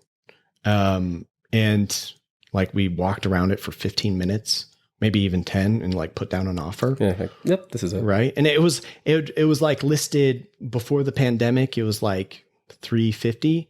And then after it was near 600,000. So it doubled in price in 2 years, like insane. Yeah. Insane. But like we saved, we like had some investments pan out, and like we signed the dotted line. We got into the house. And also we never like borrowed money. We didn't have credit cards. Awesome. My sisters and brothers always made fun of me. They're like, how are you going to get a house? I was like, I don't know, but we made it happen. Yeah. It happened. You can do it. Still don't have one, but so we got into the house, and the day we got into the house, Cassie quit her job, and like we started rocking, right? We just started getting plugged in. Just got to feel so good coming out of these, like, so good, man. All of this hard work towards this, like mastering this craft. Right. Then you go through these dark years of like, okay, like life is about to be hard, but I just got to put my head down and go. Mm-hmm. Gets you in a place where probably pretty close to your breaking point. Mm-hmm. Then you get into this house. You're like, I think we're good. Like things are panning out. I got a pipeline of commissions. I'm doing what I love. Yeah. And you're like, all right, like we did, like high five. We did this. Like we made it work. It was the best feeling, man. It was so good. And I love my house, man. I love it. It's 1/4 acre. It's completely fenced. Like we put a child lock on the door. And then like the kids just are like playing around. And the owner, the previous owner of the house was like a survivalist like person. So it's got like stacked with solar panels. And he was a mechanic, and he worked out of his garage, and like that was his mechanic shop. And I was hoping to get like a building for my studio. Like I wanted like a separate big sweet building that everybody could see. Mm-hmm. But the house was $600,000. And self-employed, you need some cushion, right? So what we ended up doing is just renovating his old mechanic shop into my studio space, which has been plenty of space. It's really worked. I do want to get a space downtown, probably in American Fork, in the coming years. Cool. But that's been great. It's worked. And is that the first time you've ever had like your own studio at your own place, or have you always had? Yeah, for me alone, yeah. I mean, I worked in studios, right? Yeah. But nothing you'd be like, this is my studio, my house. Mm-hmm. I can do whatever I want in here. Screw all of you. Yeah, and it's big. It's nice. Cool. It works. And so that was rad. And he had he ate rabbits. There was like an old rabbit coop. We had this like giant. Like, buddy, you don't need a survival yet. Like these rabbit coops where these rabbits were just being processed. They were just eating them every day. And like, I just took the wood and like I ripped it all out, took the wood and built like a chicken coop. Yeah, that's right. I saw that. I was like, I want chickens. I don't want rabbits. But it's the best place. And the thing that people don't know about Utah is there's so many talented artists, like heavy hitting artists. Mm-hmm. Like down my street is Ben Hammond, who's a sculptor. He just did that. I forget her name. It was like, first woman to vote, like sculpture in I know DC. What you're talking about. But he took the same route as me, right? Like, and he's making a great living, but he did the same thing where he just went into his artist studio, right? Learned the ropes, right? And got plugged in and because it's economics, right? If you're going to the U or if you're going to BYU, you're maybe drawing 4 hours a day. I was drawing 10 to 12 hours a day. Yeah. Like within a year, I have like 2.5 years of drawing experience on somebody who's doing something else. And assuming you're with somebody who knows what they're doing to guide you. It's an important one. Right. And so Yeah, and there was another. There's Howard. So that's Ben Hammond. Howard Lyon, who's a big fantasy artist, is like what 2 miles from me. Mary Sauer is, a mile from me. All of these artists make livings with their work exclusively. And what also people don't know is like, so for example, I won an award at the Portrait Society of America conference pretty recently. And so that's an international competition. There's like 4,000 or 5,000 entries. I was one of 36 winners. So 36 out of those thousands. Pretty low percentage. And there was like 6 of those recipients were from Utah. Interesting. 6. I won another award that was at Sotheby's recently, and that had a little bit more. I think it was 90 to 100 award recipients. There was like 10 from Utah. And a lot of people, like one of my clients, she went there to that show and she's like, is this like a Utah thing? I was like, no. Yeah. There's just a ton of talent here. And people don't realize like how heavy some of the hitters here in Utah are. And even when I went to New York, like I had a teacher being like, hey, I get a lot of people from here in from what's Utah. in the water out there? Like, what are you guys doing? Yeah, that's essentially what he asked me. And I was like, I don't know, man. Like, I don't know what to tell you. Yeah. Like, I don't know. Like, I guess now, and like after being, part of this community, knowing these people better, like, what do you think that is? Is there any like sort of like cultural or anything, or is it just happenstance that people are in Utah?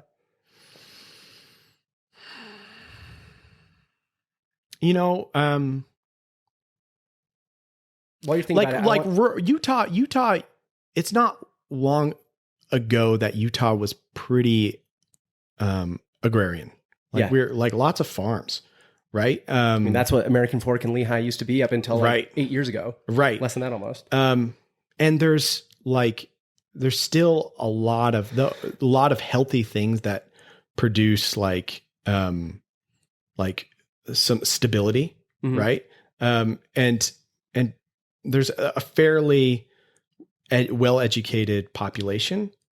But I think when you're like from those, and I don't know about this is just me theorizing here, but like if you're in New York and you're in that all the time, like maybe you get numb to it.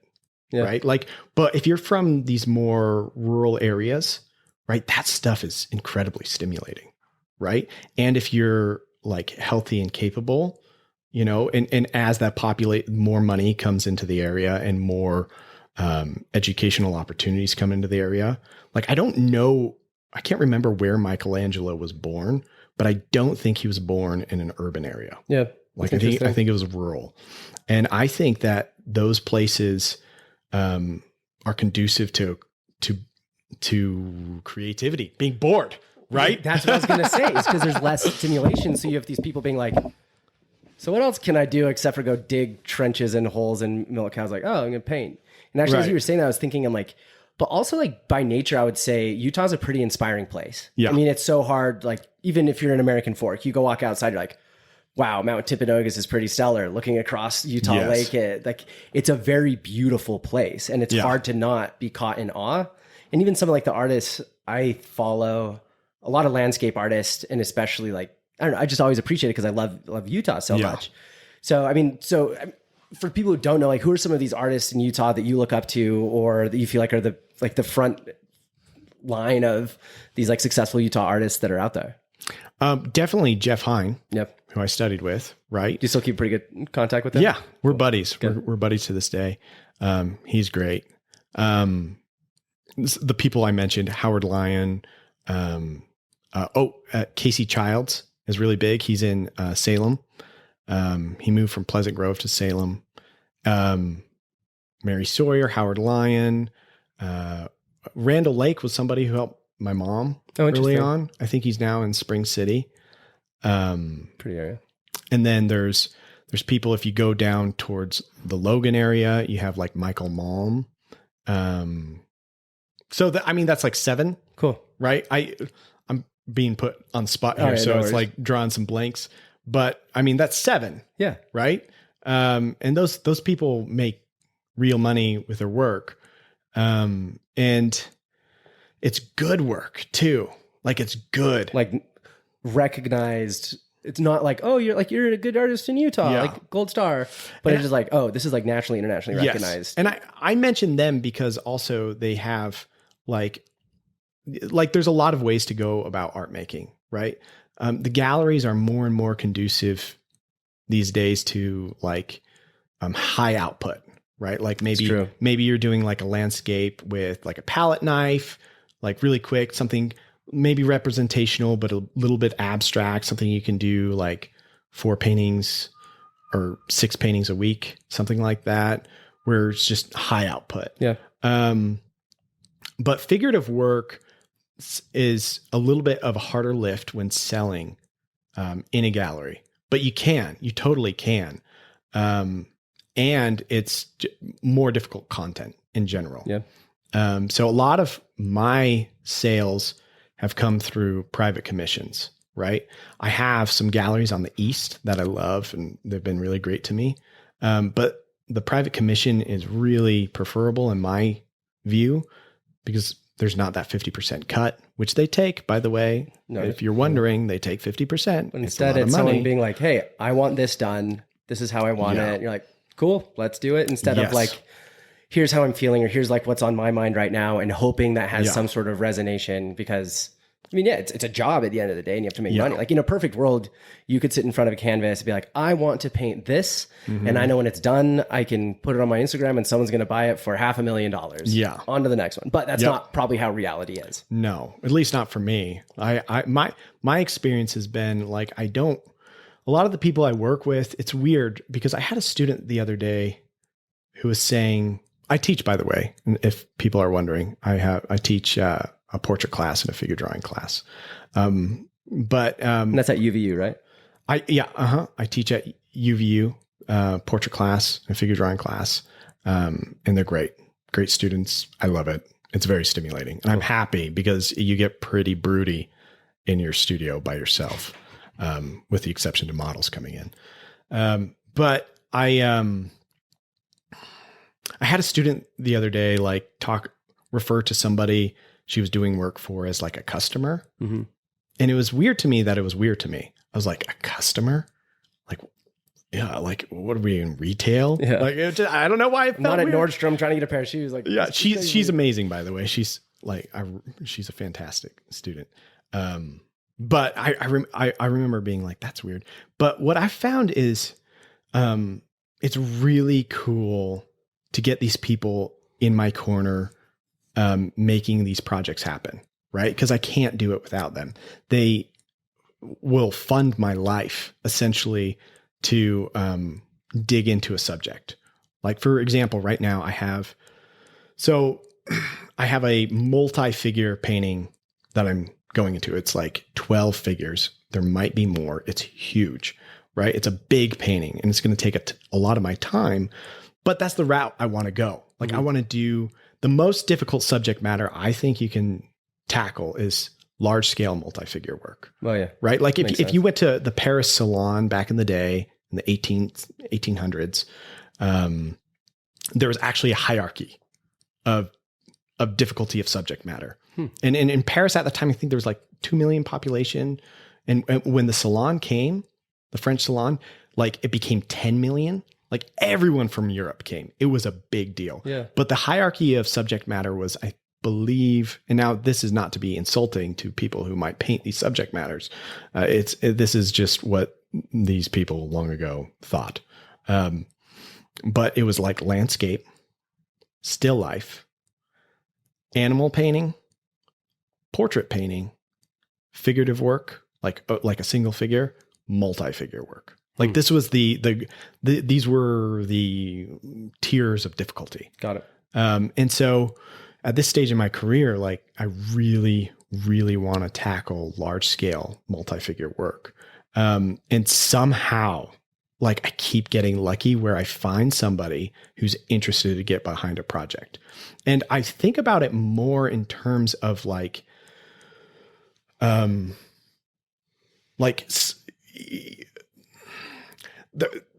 there's so much money being thrown around in like the tech side of Utah, right? Yes. There's like ridiculous money. Like people are just spray and pray. Like, let's see if something pans out. Right. Like, and I need like such a small fraction of that to keep my life running with a guaranteed end result. Like there's no, my company's not going to go bankrupt, right? Like I'm going to finish that painting and I'm going to make it happen. And, I've had some success with people getting in my corner and being like, I want to see that happen. Let's go. Let's go. And, it seems to be also successful in that they tell people about me, right? Like I'm going to have an unveiling at this, when this painting's finished.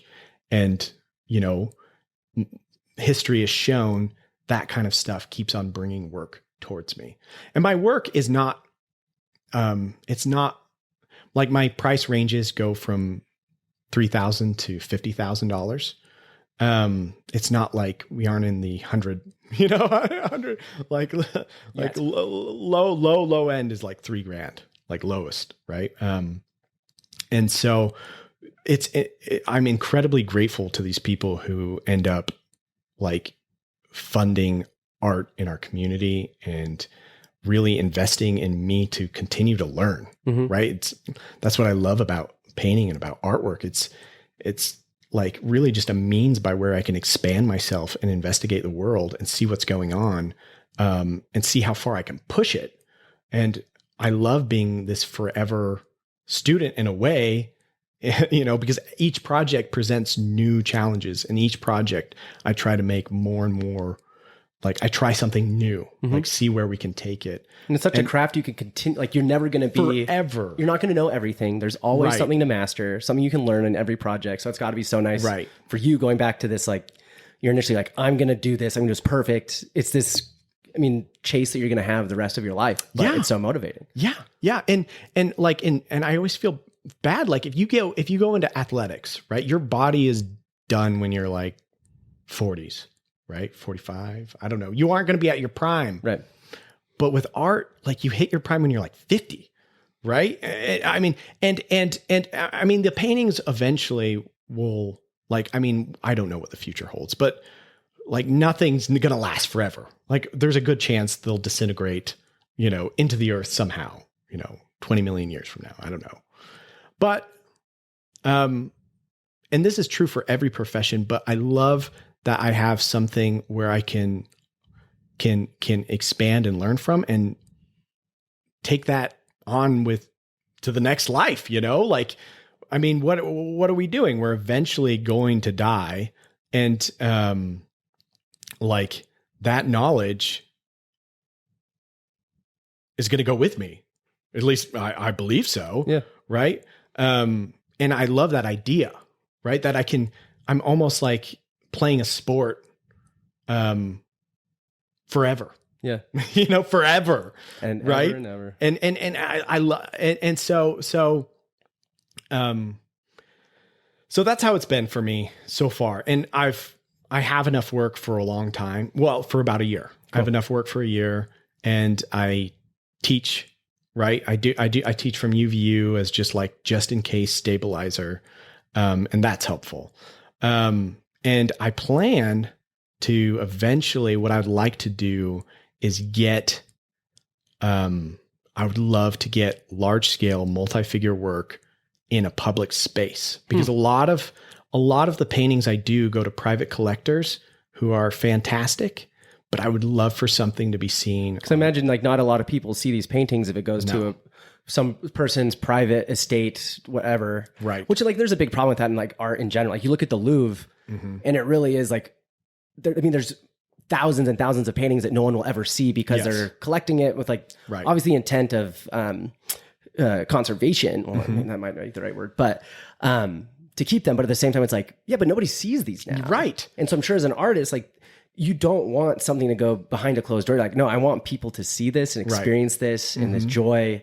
And like everything I put into this, because I would imagine you put some of yourself into everything that you do. Yeah. Well, I mean, it's essentially when somebody buys a painting from me, they're essentially buying a part of my life. Yeah.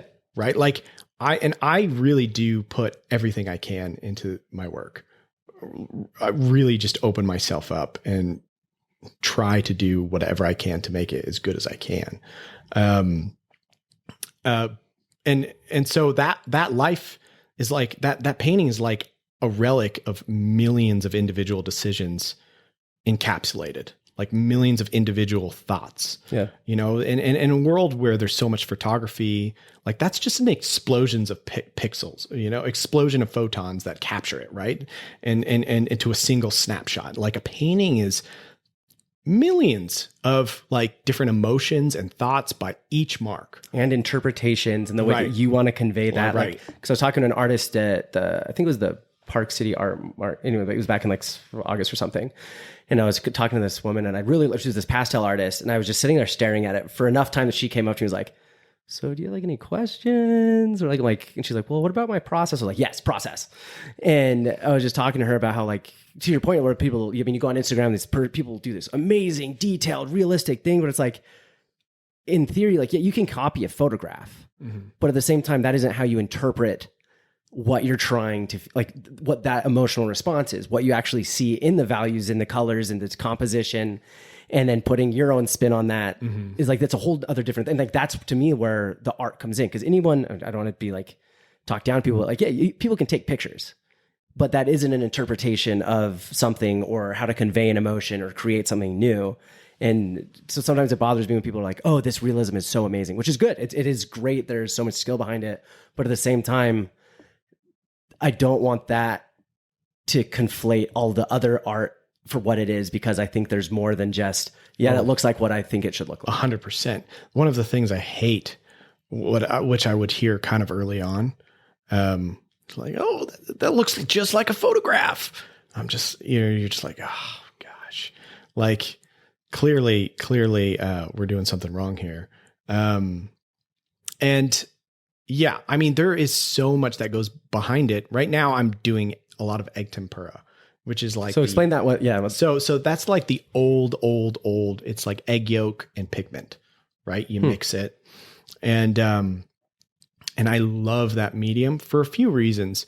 One is like, there's just so much going on right now. There's so much color. There's so much noise. There's so much stimulation. There's so much wanting. And it just like, it makes, for me, it feels like it makes like all the color on the screens. It makes seeing kind of dull. Yeah. Right. Like too much color makes it dull, right? Like too much wanting makes you cold. Right. Like, and like, so there's just so much. And my paintings at the beginning, like when I was younger, I'd make them very like bright and chromatic, not necessarily in like a garish way, but I would paint bright things, like really chromatic things. And that was really appealing to me because I was in all these studios with all these like broody artists who were like, "Oh, I'm so deep," you know? And I was just like, gosh, man, like, lighten up a little bit. Yeah. Right. And so that was appealing. But now that I'm a father and I'm trying to like, you know, that stuff is becoming like, I'm getting sick of it. It's like too much candy. I love egg tempura because it's more muted, right? It's more dreamlike. And because of that, that's my chosen medium currently. Like I do oil paintings as well. And you can, you can paint oil on top of egg tempura. Got it. As well, if you want. You can't paint egg tempura on top of oil. That's not going to work out. Got it. But you can do it on top of egg tempura. And so it kind of feels like drawing in some ways, that because it dries immediately, you can have these nice like linear marks that can feel like you're drawing at certain points. It's like pretty different than your traditional oil wear. Yeah. Oil's very goopy, flowy. And that has its advantages in different ways. Totally. But egg tempura is very like harsh, and most painters seem to not like it because of that, because it dries quick. But I love it. I love layering and seeing that like shimmering effect that starts to just like glow. And that's the big thing I'll see with my paintings where I know they're done is like when I start feeling this glow happening, that's awesome. Right? Like this, almost this vibration.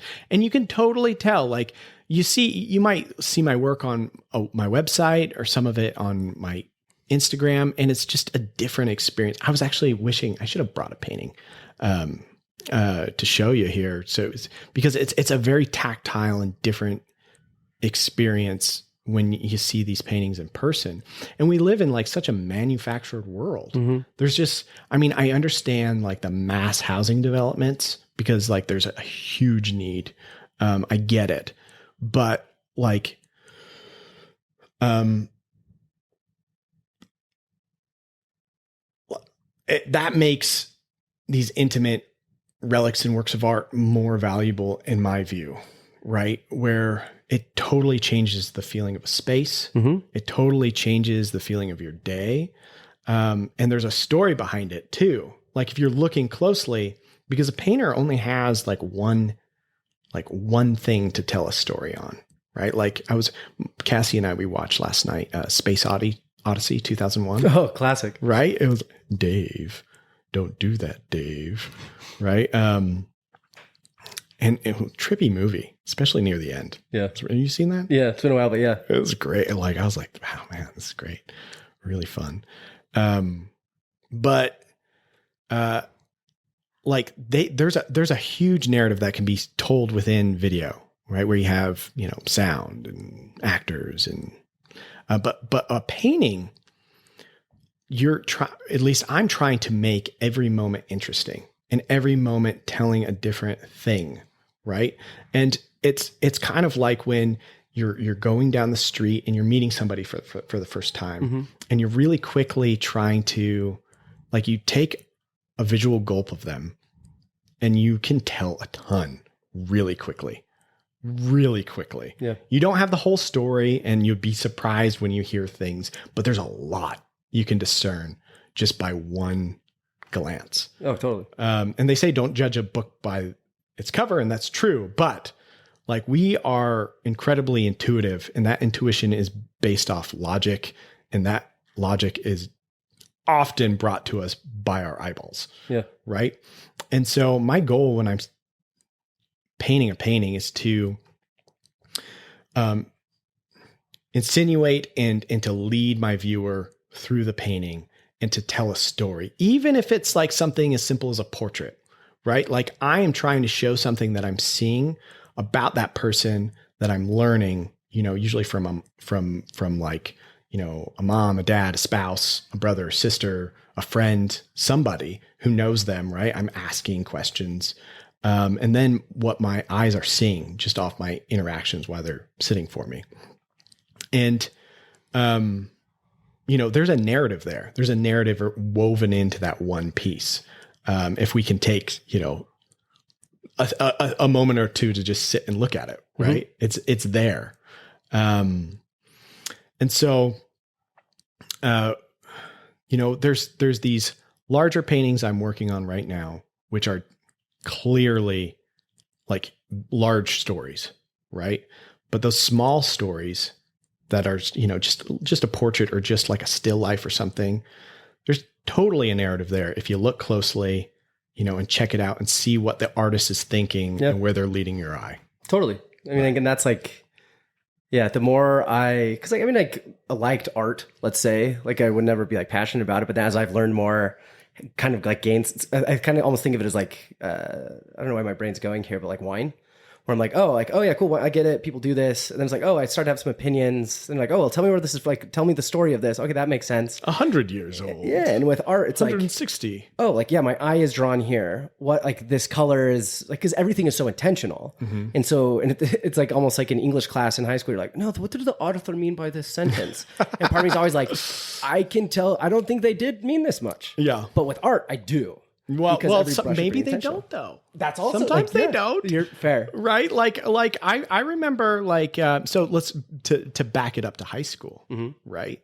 Like I remember just drawing weird stuff, and when you're drawing that way out of your imagination exclusively, like you almost develop like a Rolodex of things, and you can tilt and push and pull towards these things you already know how to do. Yeah, it's like a starting point almost, right?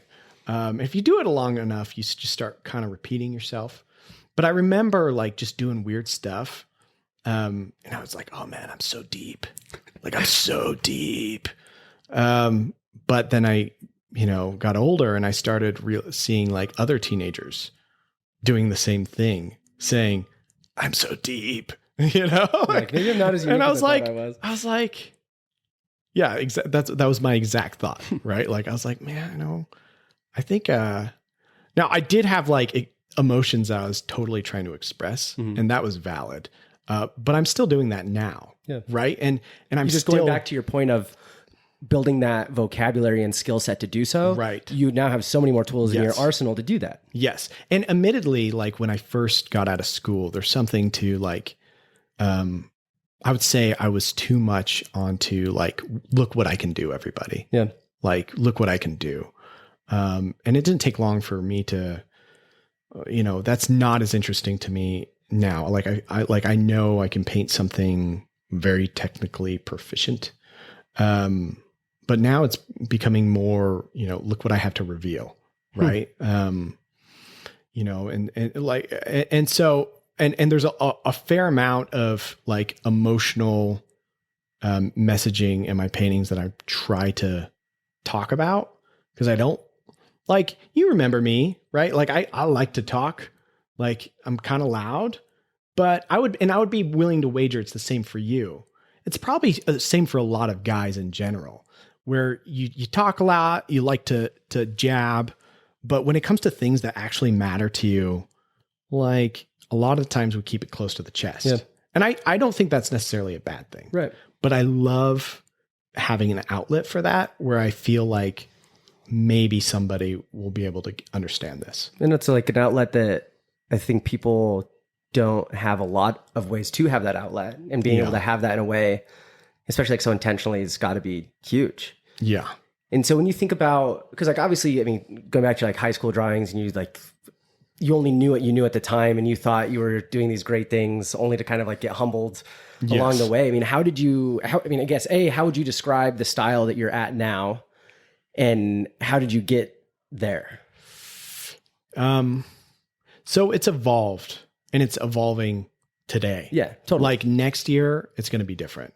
It better be different, right? Like, I mean, it's this like organic evolutionary thing, right? And when I was in high school, it was it was all out of my head, right? And what's really important, like first foundational thing is taking into account shape, right? If you have like uninteresting shapes in a piece, or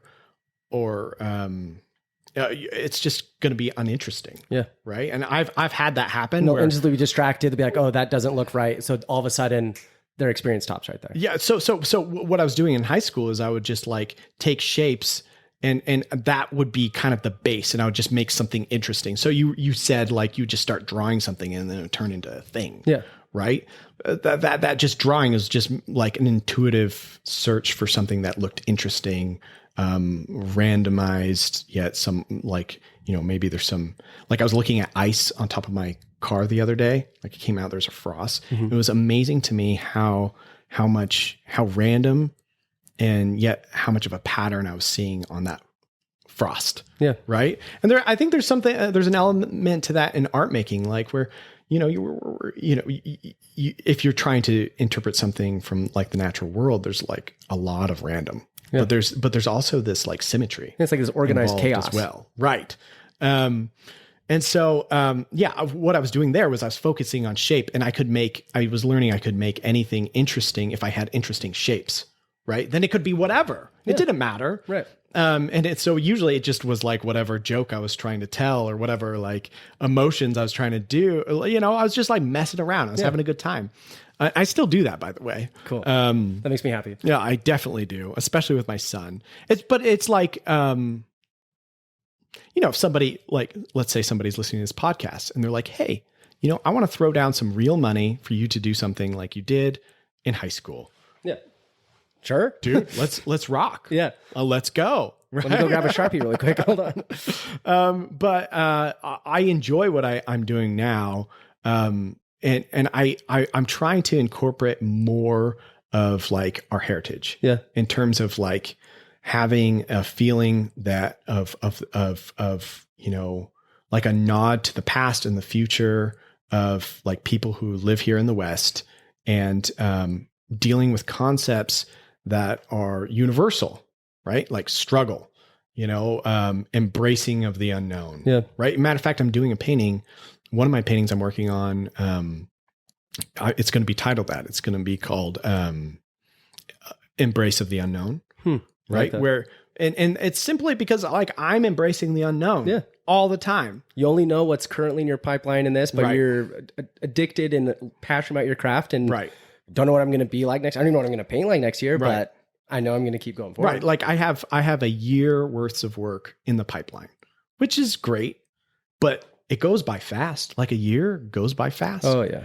But I've had this situation before. Like I've had like a month before it's like the gig is up. Right. And when I was younger, it was like really freaked me out. Yeah. Like it was like, I am like, what am I going to do? Like, I'm going to go, what am I going to do? And my kids are young, right? They're just small little babies. But the older I get, the more I realize like it works out. Yeah. It keeps on working out. Somehow it keeps working out.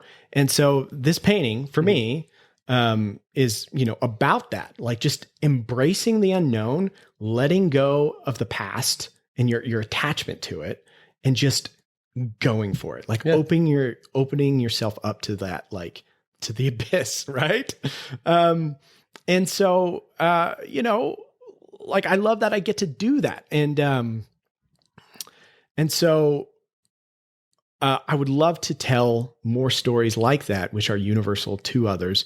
And I would love to tell them in a public place and have like a nod to this unbelievably beautiful place we live, and these really fantastic and unique individuals. Like, it sounds elitist, to compliment like people from Utah and da da da da da. Like it can get sick, but I don't care. Like I love the people here. Yeah.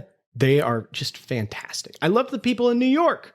I love the people like in Philly. I love the people where I've gone everywhere, but like we have like such an amazing, like little slice of pie here. Oh, no. And the people here are just, the place is beautiful and the people are beautiful. And I don't mean like physically. I mean, just there's a lot of wonderful people here that I'm just so glad I know. And I'm very grateful for that. And I'm grateful especially for the ones who like help me, make these paintings happen. Yeah. Like it's so weird to me that there are people willing to fund my addictions. Yes. Like it's weird. And it's really cool. No, that's such like an amazing like point to get to after going through all of that struggle.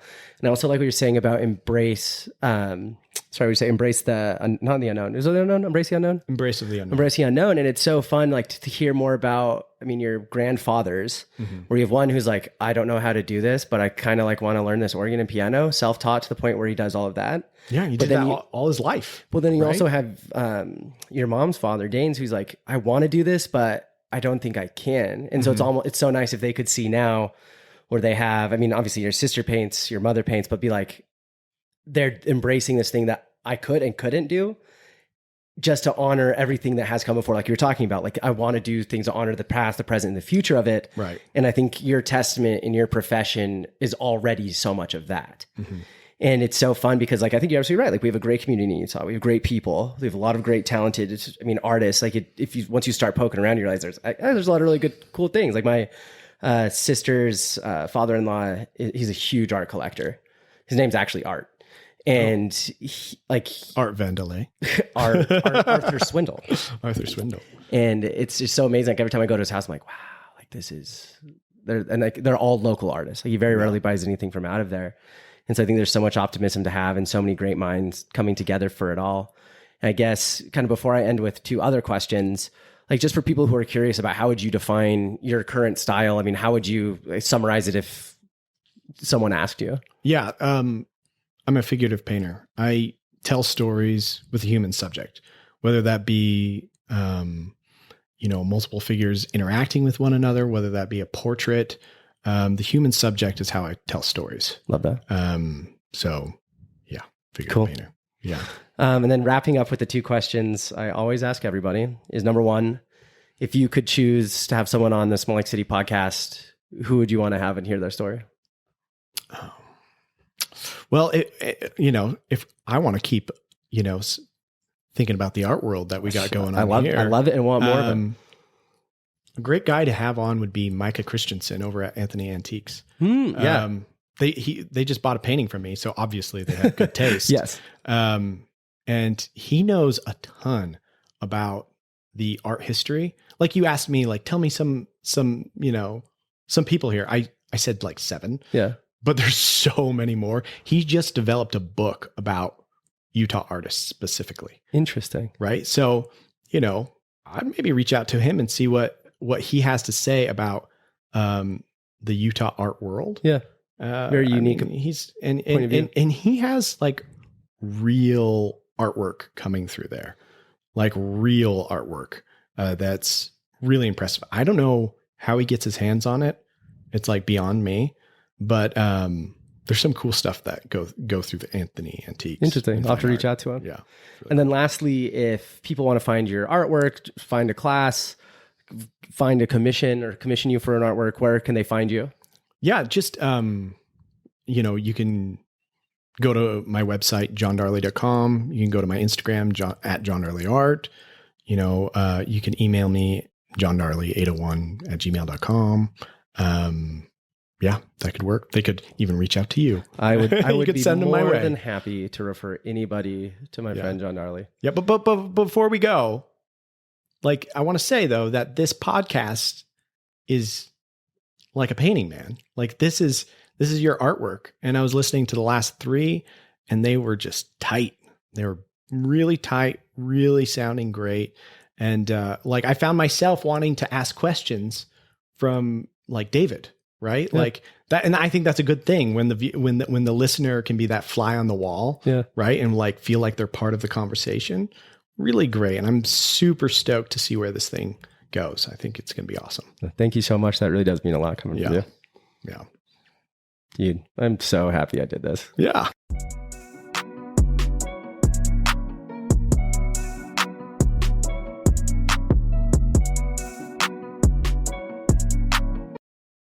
Thank you so much for listening to this week's episode of Small Lake City Podcast. Don't forget to like, follow, review, subscribe, and share this episode with your friends. And we'll catch you next week. We'll see you there.